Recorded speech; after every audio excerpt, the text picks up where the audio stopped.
வானசேனை வாழ்த்து பாடும் வான் படைத்த தேவனே, ஏழை எந்தன் நான் மட்டும் பாடிடாமல் போகுமோ? உலகம் எல்லாம் உந்தன் துதியை முழங்கிடும் வேளையில் உந்தன் பிள்ளை நான் உம்மை துதித்திட மறுப்பேனோ? கடலும் காற்றும் உந்தன் புகழை உரைக்க பயணிக்கையில் உந்தன் நற்செய்தி கூற நான் தயங்குவேனோ? இடி முழங்கி உந்தன் ராஜ்யம் கூறும் வேளையில் ஈசனே உன் மகிமையை நான் மறுக்கத்தான் கூடுமோ? வானசேனை வாழ்த்து பாடும் வான் படைத்த தேவனே, ஏழை எந்தன் நான் மட்டும் பாடிடாமல் போகுமோ? உலகமெல்லாம் உந்தன் துதியை முழங்கிடும் வேளையில் உந்தன் பிள்ளை நான் உம்மை துதித்திட மறுப்பேனோ? வண்ணப்பூவும் நட்சத்திரமும் உம் படைப்பை பரிசாற்றையில் நீர்வடைந்து செய்த நான் மட்டும் சாட்சியின்றி போவேனோ? தேவனுக்கே மகிமை உண்டாவதாக. பிரியமானவர்களே, அமெரிக்க ஐக்கிய நாட்டின் நியூஜெர்சி மாநிலத்தில் உள்ள நித்திய கிருபை சபையின் சார்பாக உங்களை வாழ்த்தி பாஸ்டர் பிரபாகரன் சி மேனன் அவர்களின் தேவ செய்தியினை கேட்கும்படி அன்புடன் வரவேற்கின்றோம். அன்பார்ந்த தேவ ஜனமே, நித்திய கிருபை சபையின் சார்பாக உங்கள் அனைவருக்கும் எங்கள் அன்பின் வாழ்த்துக்களை தெரிவித்துக் கொள்கின்றோம். இயேசுவின் சந்திரன் ஊழியனே என்ற தலைப்பினை கொண்ட ஒரு தேவ செய்தியை நாம் கேட்போமாக. நாம் கண்களை மூடி ஜெபிப்போமாக. அன்பின் பிதாவே, உம்முடைய ஜீவ வசனங்களை இப்பொழுது நாங்கள் தியானிக்க போகின்றோம். உம்முடைய திருவார்த்தைகளை கேட்கும்படி நாங்கள் ஆவலாய் காத்துக் கொண்டிருக்கிறோம். பேசுகிறவர்கள் நீங்கள் அல்ல, உங்கள் பிதாவின் ஆவியானவரே உங்கள் மூலியமாய் பேசுகிறார் என்று தேவரீர் சொல்லியிருக்கின்ற வார்த்தையின்படியே தேவரீர் மாத்திரம் எங்களோடு பேச வேண்டுமாய் நாங்கள் ஜெபிக்கின்றோம். இயேசு கிறிஸ்துவின் ஜீவனுள்ள நாமத்தில் உம்மிடத்தில் வேண்டிக் கொள்கின்றோம் எங்கள் பரமபிதாவே, ஆமேன். இயேசுவின் சந்திரன் ஊழியனே, சூரியனால் அதிகாரம் கொண்ட சந்திரன், நற்குணத்தால் அழகு வாய்ந்த சந்திரன், நற்பணிக்கென அடிமையாகும் சந்திரன், இயேசுவுடன் ஆளும் சந்திரன், இறுதிகால அடையாளமான சந்திரன். இயேசுவின் சந்திரன் ஊழியனே என்ற இந்த ஒரு உண்மையை சங்கீதம் 136 வசனம் 8-9 நாம் பார்க்கக்கூடும். பகலில் ஆள சூரியனை படைத்தவரை துதியுங்கள், அவர் கிருபை என்றும் உள்ளது. இரவில் ஆள சந்திரனையும் நட்சத்திரங்களையும் படைத்தவரை துதியுங்கள், அவர் கிருபை என்றும் உள்ளது. பகலில் ஆள சூரியனை படைத்தவரை துதியுங்கள், அவர் கிருபை என்றும் உள்ளது. இரவில் ஆள சந்திரனையும் நட்சத்திரங்களையும் படைத்தவரை துதியுங்கள், அவர் கிருபை என்றும் உள்ளது. பகலில் ஆள தேவன் சூரியனை படைத்துள்ளார். 1 தெசலோனிக்கேயர் 5ஆம் அதிகாரம் 5ஆம் வசனத்தில், நீங்கள் எல்லாரும் வெளிச்சத்தின் பிள்ளைகளும் பகலின் பிள்ளைகளுமாய் இருக்கிறீர்கள், நாம் இரவுக்கும் இருளுக்கும் உள்ளானவர்கள் அல்லவே என்று எழுதப்பட்டுள்ளது. ஆவிக்குரிய அர்த்தம் யாதெனில், இயேசு கிறிஸ்துவின் இரத்தத்தினாலே பாவங்களற கழுவப்பட்ட நாம் அனைவரும் வெளிச்சத்தின் பிள்ளைகளாக பகலின் பிள்ளைகளாக நாம் இருக்கின்றோம். ஆகையால் நம்மை ஆள்பவர் நீதியின் சூரியனாகிய இயேசு கிறிஸ்துவே. அதே சமயத்தில் இரவில் ஆள சந்திரனையும் நட்சத்திரங்களையும் தேவன் படைத்துள்ளார் என்று பார்க்கின்றோம். இந்த வசனத்தை வைத்துக் கொண்டு நாம் ஆவிக்குரிய சத்தியங்களை அறிந்து கொள்ள இயலும். சங்கீதம் 136 வசனம் 9 உள்ள இரவில் ஆள சந்திரனையும் நட்சத்திரங்களையும் படைத்தவரை துதியுங்கள், அவர் கிருபை என்றும் உள்ளது என்ற வசனத்திலிருந்து ஆவிக்குரிய சில சத்தியங்களை நாம் அறிந்து கொள்ள முடியும். அதை அடிப்படையாக வைத்துதான் இந்த தேவ செய்தியை நாம் இப்பொழுது கவனிக்கின்றோம். சந்திரன் என்று சொல்லும்போது அது சூரியனிடமிருந்து ஒளி வாங்கி ராக்காலத்திலே வெளிச்சத்தை தருகின்றது என்று நாம் அறிந்திருக்கின்றோம். இயேசு நமக்கு நீதியின் சூரியனாய் இருக்கும் பொழுது அவருடைய ஊழியக்காரர்கள் அவருடைய திருமுகத்தையே தரிசித்த வண்ணமாய் இருக்கின்றபடியாலே அவர்கள் நீதியின் சூரியனாகிய இயேசுவினிடத்திலிருந்து வெளிச்சத்தை பெற்று ராக்காலத்தில் உள்ள இந்த உலகத்துக்கு தருகின்றவர்கள் என்று நாம் பார்க்கின்றோம். ராக்காலத்தில் உள்ள ஜனங்களுக்கு வெளிச்சம் தரும் வகையில் தேவ ஊழியர்கள் நீதியின் சூரியனாகிய இயேசு கிறிஸ்துவின் திருமுகத்தை தரிசித்த வண்ணமாக இருக்கின்றார்கள். எவ்வாறெனில் இடைவிடாமல் தேவ ஊழியர்கள் ஜெபிக்கின்றார்கள். இடைவிடாமல் கர்த்தருடைய வசனங்களை அவர்கள் தியானிக்கின்றார்கள், வாசிக்கின்றார்கள். எப்பொழுதும் கர்த்தருடைய வசனத்தை வாசிக்கின்றவர்களும் இடைவிடாமல் கர்த்தருடைய வசனங்களை தியானிக்கின்றவர்களுமாய் இருக்கின்றார்கள் கர்த்தருடைய ஊழியக்காரர்கள். சந்திரனை நாம் ஆவிக்குரிய ரீதியில் பார்க்கும்போது அது நீதியின் சூரியனாகிய இயேசு கிறிஸ்துவிடம் ஒளி வாங்கி இருளில் இருக்கும் இந்த உலகத்திற்கு வெளிச்சம் தருகின்ற ஊழியர்களாக இருக்கின்றார்கள் நாம் பார்க்கின்றோம்.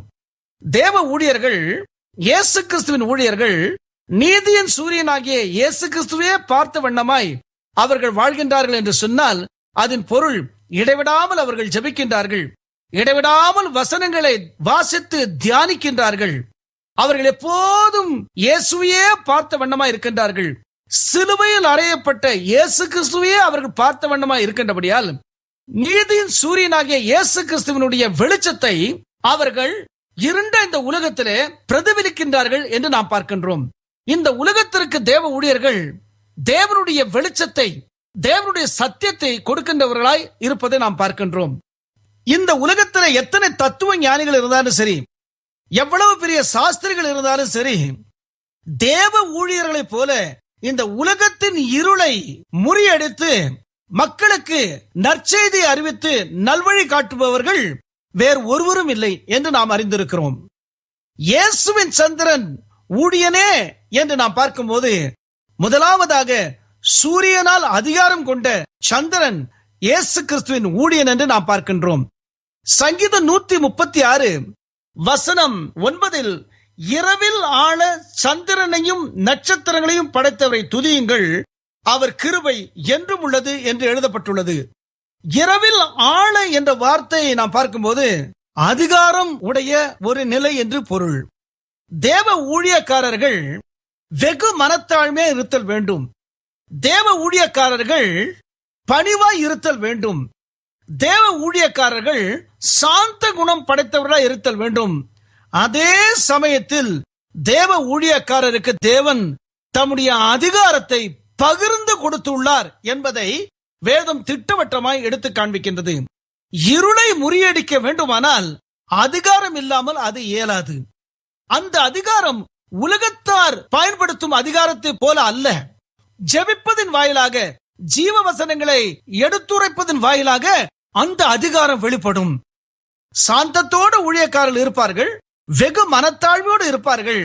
ஆனால் அவர்கள் ஜெபித்தால் உலகத்தினுடைய பாவ அதிகாரங்களையும் உலகத்தில் கிரியை செய்யும் அசுத்த ஆவிகளுடைய அந்தகார வல்லமைகளையும் முறியடிக்கும் தேவ வல்லமையை கொண்டவர்கள் தேவ ஊழியர்கள். ஆம், சூரியனால் அதிகாரம் கொண்ட சந்திரன் இயேசுவையே நோக்கியிருக்கும் ஊழியக்காரர்களுக்கு இயேசு கிறிஸ்து தம்முடைய அதிகாரத்தை பகிர்ந்து கொடுத்துள்ளார். எதற்காக?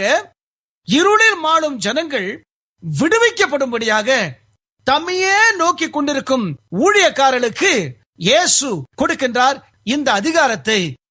வியாதியினாலே கட்டுண்டவர்கள், பாவத்தினாலே கட்டுண்டவர்கள், கெட்ட பழக்க வழக்கங்களால் கட்டுண்டவர்களை விடுவிக்கும் இயேசுவின் அதிகாரம் அவருடைய ஊழியக்காரன் வாயிலாக வெளிப்படுகிறது என்று நாம் பார்க்கின்றோம்.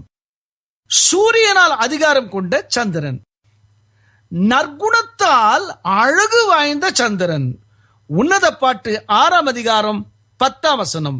சந்திரனைப் போல் அழகும் சூரியனைப் போல் பிரகாசமும் கொடிகள் பறக்கும் படையைப் போல் கெடியும் உள்ளவளாய் அருணோதயம் போல் உதிக்கிற இவள் யார்? சந்திரனைப் போல் அழகும் என்று உன்னத பாட்டு 6ஆம் அதிகாரம் 10ஆம் வசனத்திலே வாசிக்கின்றோம். சந்திரனை பிள்ளைகள் பார்த்து மகிழ்வது நாம் யாவரும் அறிந்த உண்மையே. பெரியவர்களும் சந்திரனை பார்க்கும்போது எவ்வளவு அழகா இருக்கின்றது என்று சொல்வது வழக்கம். சத்திய வசனமும் அதை உறுதிப்படுத்துகின்றது.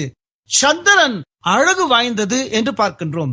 ஆவிக்குரிய ரீதியில் இயேசுவின் ஊழியக்காரர்கள் சந்திரனை போல இருக்கின்றார்களே.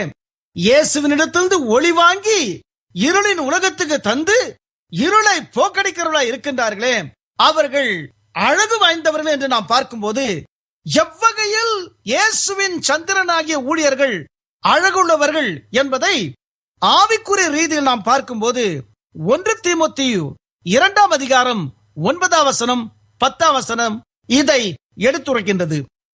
ஸ்திரிகளும் மயிரை பின்னுதலினாலாவது பொன்னினாலாவது முத்துக்களினாலாவது விலையேறப்பெற்ற வஸ்திரத்தினாலாவது தங்களை அலங்கரியாமல் தகுதியான வஸ்திரத்தினாலும் ஞானத்தினாலும் தெளிந்த புத்தியினாலும் தேவ பக்தியுள்ளவர்கள் என்று சொல்லிக் கொள்ளுகிற ஸ்திரீகளுக்கு ஏற்றபடியே நற்கிரியைகளினாலும் தங்களை அலங்கரிக்க வேண்டும். ரத்தன சுருக்கமாய் சொல்ல போனால் திவ்ய சுவாபத்தால் நிறைந்திருத்தல் வேண்டும். நற்குணத்தால் அழகு வாய்ந்த சந்திரன் என்று சொல்லும் போது இயேசு கிறிஸ்துவின் சந்திரனாகிய ஊழியருக்கு உரிய உள்ள அழகு திவ்ய சுவாபம் என்பதை பார்க்கின்றோம். இதை மேற்கொண்டு 1 பேதுரு 3ஆம் அதிகாரம் 3ஆம் வசனம் 4ஆம் வசனம் உறுதிப்படுத்துகின்றது.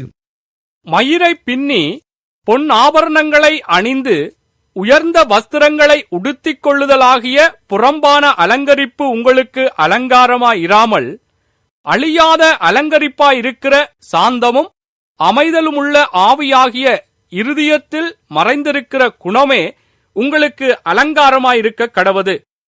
இயேசுவின் சந்திரனாகிய ஊழியருக்குரிய அந்த அழகு பெண்களுக்கு தேவன் அறிவுரையாய் எடுத்துரைக்கின்ற அந்த அழகுக்கு ஒப்பனையாயிருக்கின்றது. 1 பேதுரு 3ஆம் அதிகாரம் 4ஆம் வசனத்தில் அழியாத அலங்கரிப்பாயிருக்கிற சாந்தமும் அமைதலும் உள்ள ஆவியாகிய இருதயத்தில் மறைந்திருக்கிற குணமே உங்களுக்கு அலங்காரமாய் இருக்க கடவுது. அதுவே தேவனுடைய பார்வையில் விலையேற பெற்றது.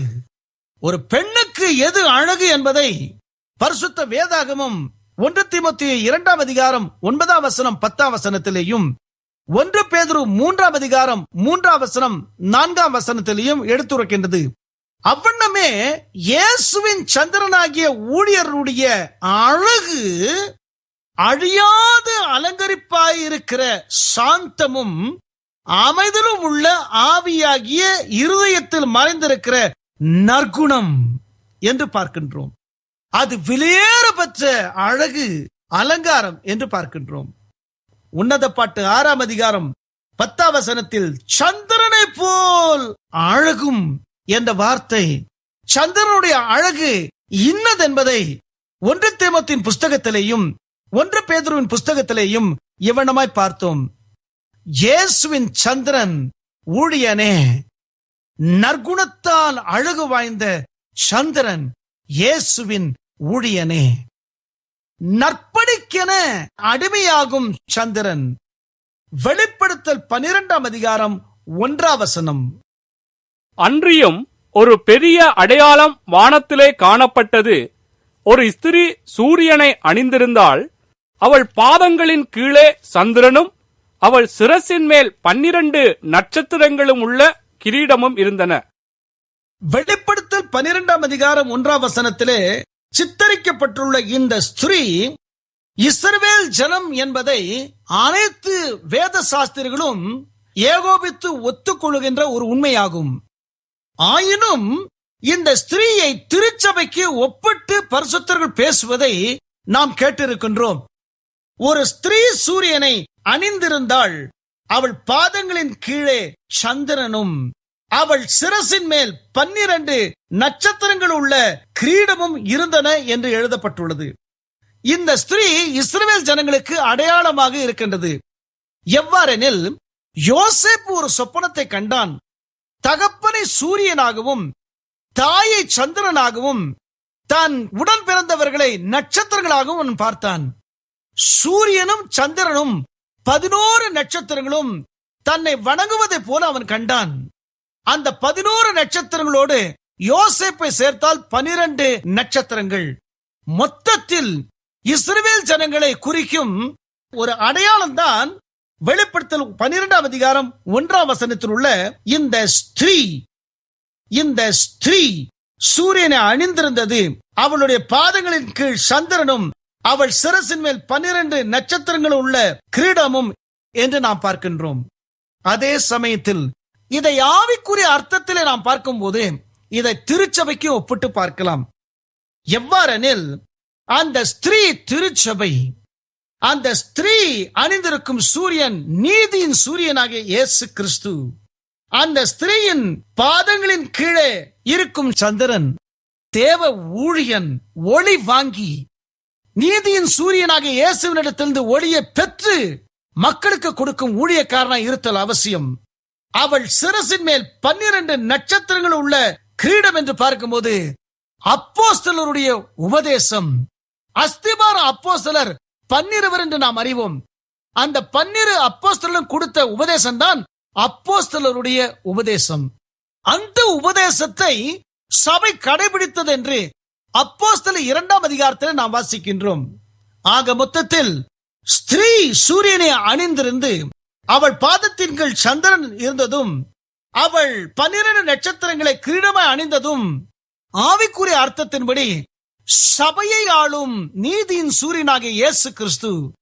நீதியின் சூரியனாகிய இயேசு கிறிஸ்துவினிடத்திலிருந்து தேவ செய்திகளையும் விடுதலையையும் வெற்றியும் பெற்று தரும் ஊழியர் சந்திரன். திருச்சபையிலே ஆளுகை செய்யும் அப்போஸ்தலருடைய உபதேசம் என்று பார்க்கின்றோம். அவள் பாதங்களின் கீழே சந்திரன் என்று சொன்னால் ஊழியக்காரன் சபையிலே எங்கே இருத்தல் வேண்டும்? தேவ ஊழியருக்கு எவ்வளவு அதிகாரம் இருந்தாலும் அவர்கள் வெகு மனத்தாழ்மையோடு கூட இருத்தல் அவசியம். அப்போஸ்தலர் 20ஆம் அதிகாரம் 19ஆம் வசனம் இந்த சத்தியத்தை நமக்கு தெளிவாக எடுத்துரைக்கின்றது. வெகு மனத்தாழ்மையோடும் மிகுந்த கண்ணீரோடும் யூதருடைய தீமையான யோசனைகளால் எனக்கு நேரிட்ட சோதனைகளோடும் நான் கர்த்தரை சேவித்தேன். அப்போஸ்தலனாகிய பவுல் தான் எப்படி ஊழியம் செய்தான் என்பதை எடுத்து காண்பிக்கின்றான். அதை பரிசுத்த ஆவியான தேவன் அனைத்து ஊழியக்காரர்களுக்கும் கடைபிடிக்கும்படி முன்மாதிரியாக வைத்துள்ளார். அப்போஸ்தலர் 20ஆம் அதிகாரம் 19ஆம் வசனம், வெகு மனத்தாழ்மையோடும் மிகுந்த கண்ணீரோடும் யூதருடைய தீமையான யோசனைகளால் எனக்கு நேரிட்ட சோதனைகளோடும் நான் கர்த்தரை சேவித்தேன். ஊழியக்காரன் அப்போஸ்தலன், மிக விசேஷித்த அப்போஸ்தலன் எவ்வாறு ஊழியம் செய்தான்? தாழ்மையோடு மட்டுமல்ல, வெகு மனத்தாழ்மையோடு. ஒரு பெரிய பரிசுத்தவான் சொன்ன வார்த்தையை கேளுங்கள். விசுவாசிகளுக்கு தாழ்மை இருத்தல் அவசியம். தேவ ஊழியருக்கோ தாழ்மை போதாது, வெகு மனத்தாழ்மை அவசியம்.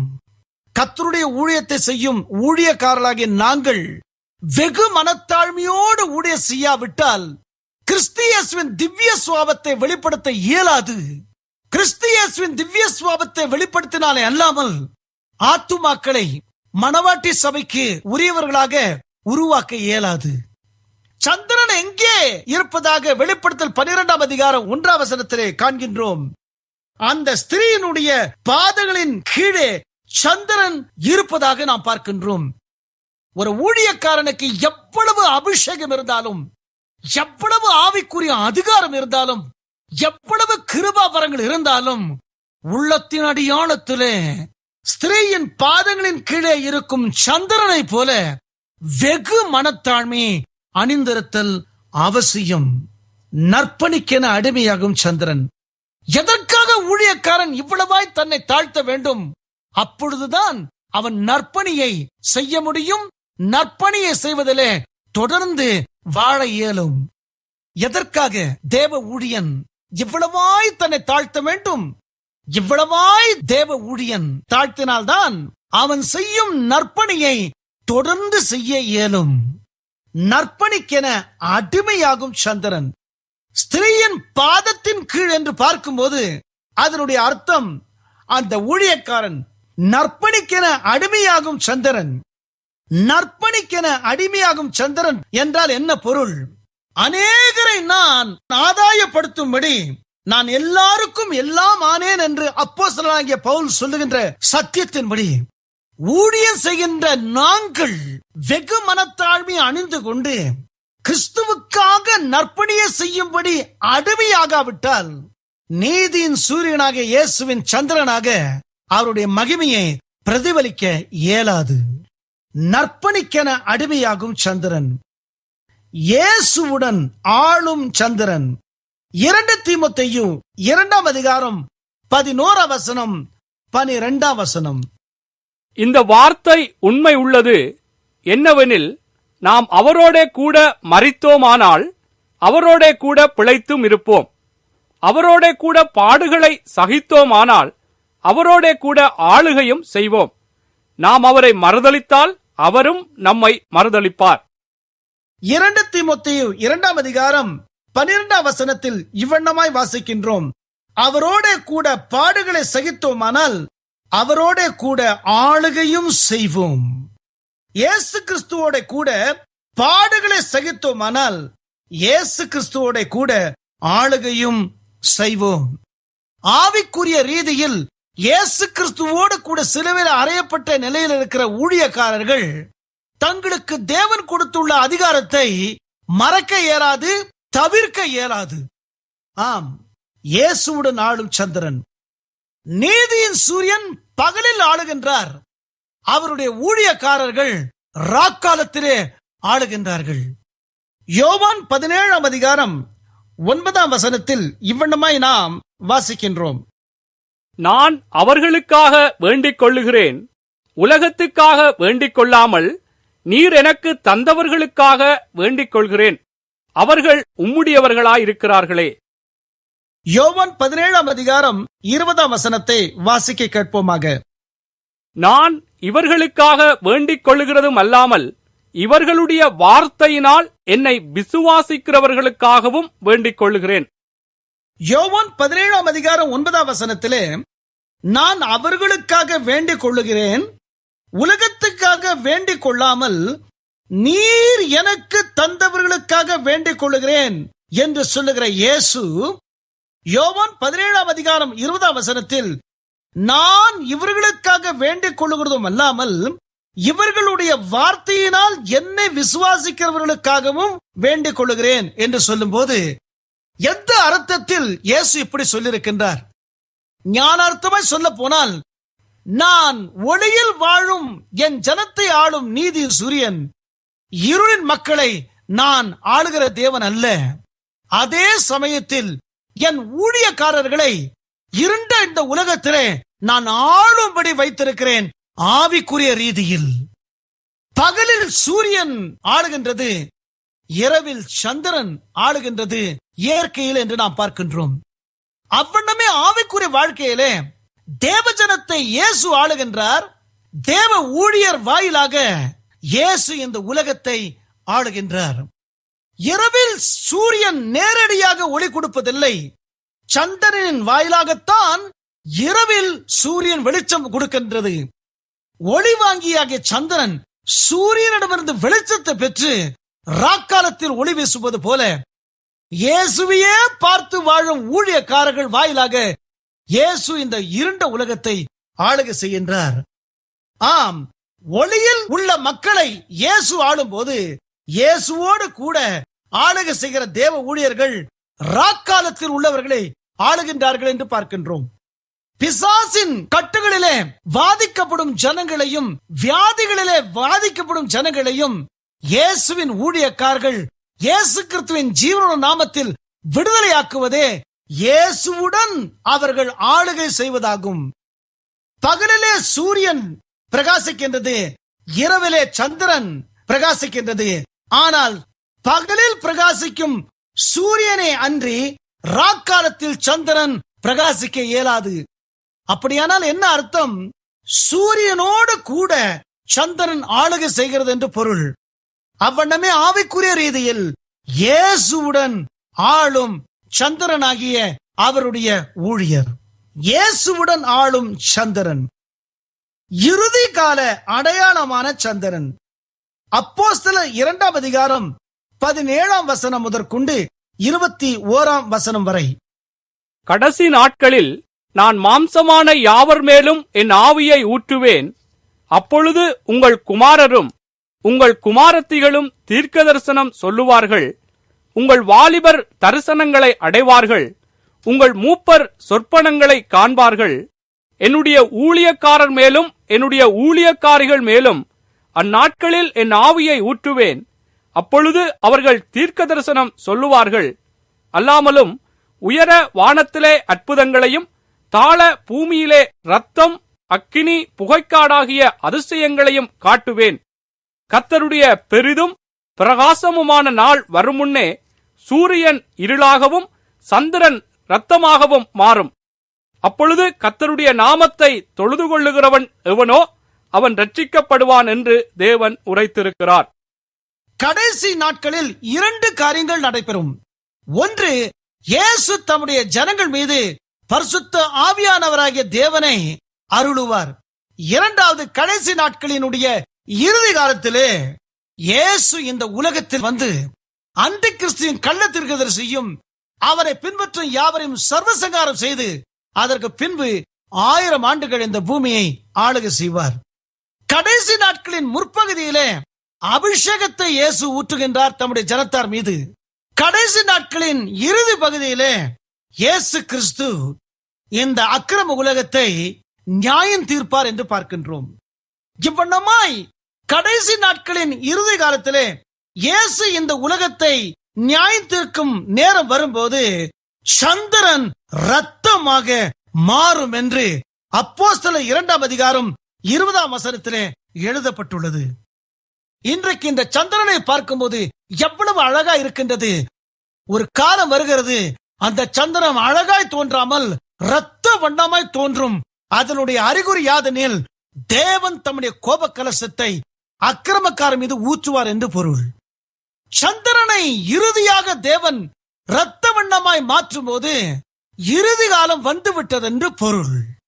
இன்றைக்கு கர்த்தருடைய ஊழியக்காரர்கள் நற்செய்தி அறிவிக்கும் அதே நேரத்திலே இறுதி காலத்தை குறித்தும் எடுத்துரைக்கின்றார்கள், எடுத்துரைக்க வேண்டும். இறுதி கால அடையாளமாக சந்திரன் இருக்கிறது என்று நாம் பார்க்கும்போது அதனுடைய அர்த்தம் என்ன? இன்றைக்கு அழகாயிருக்கும் சந்திரன் இறுதி காலத்திலே ஆக்ரோஷமான இரத்த வண்ணமாய் மாறும். எதை காண்பிக்க? தேவன் இந்த உலகத்தை ஆக்கனைக்குள்ளாக்கப் போகிறார் என்று பொருள். இயேசு கிறிஸ்துவினுடைய மெய்யான ஊழியக்காரர்கள் நற்செய்தியை அறிவிப்பது மட்டுமல்ல, எச்சரிப்பின் செய்தியை அறிவிக்க வேண்டும். அவர்கள்தான் உண்மையான இயேசுவின் சந்திரனாகிய ஊழியர். ஒரு ஊழியக்காரன் நற்செய்தி அறிவித்துக் கொண்டு போகும்போது ஒரு காலகட்டத்திலே வன்மையாய் கண்டித்து பிரசங்கிக்கிறான் என்றால், நற்செய்தி இதுவரைக்கும் கேட்டவர்கள் கர்த்தருக்கு கீழ்ப்படியாமல் போகும் பட்சத்தில் இறுதியாக அவர்களை தேவன் எச்சரிக்கிறார் என்று பொருள். அந்த இறுதி எச்சரிப்பை அவர்கள் புறக்கணிக்கும் போது தேவனுடைய நியாய தீர்ப்பு வருவது நிச்சயம். இறுதி கால அடையாளமான சந்திரன், இயேசுவின் சந்திரன் ஊழியனே. சூரியனால் அதிகாரம் கொண்ட சந்திரன், நற்குணத்தால் அழகு வாய்ந்த சந்திரன், நற்பணிக்கென அடிமையாகும் சந்திரன், இயேசுவுடன் ஆளும் சந்திரன், இறுதி கால அடையாளமான சந்திரன். நாம் கண்களை மூடுவோம். எங்கள் தகப்பனே, வானத்துக்கும் பூமிக்கு ஆண்டவரே, இந்த சத்தியத்தை மேற்கொண்டு பரிசுத்த ஆவியானவராகிய தேவன் இன்னும் தெளிவாக எங்களுக்கு எடுத்து காண்பிக்க நாங்கள் ஜெபிக்கின்றோம். இயேசு கிறிஸ்துவின் ஜீவனுள்ள நாமத்தில் உம்மிடத்தில் வேண்டிக் கொள்கின்றோம் எங்கள் பரமபிதாவே, ஆமேன். உங்கள் ஜெப தேவைகளுக்கும் தேவ ஆலோசனைகளுக்கும் egagchurch.com என்னும் எங்கள் திருச்சபை இணையதளத்தின் வாயிலாக எங்களை தொடர்பு கொள்ள அன்புடன் உங்களை அழைக்கின்றோம். மீண்டும் உங்கள் நினைவிற்கு egagchurch.com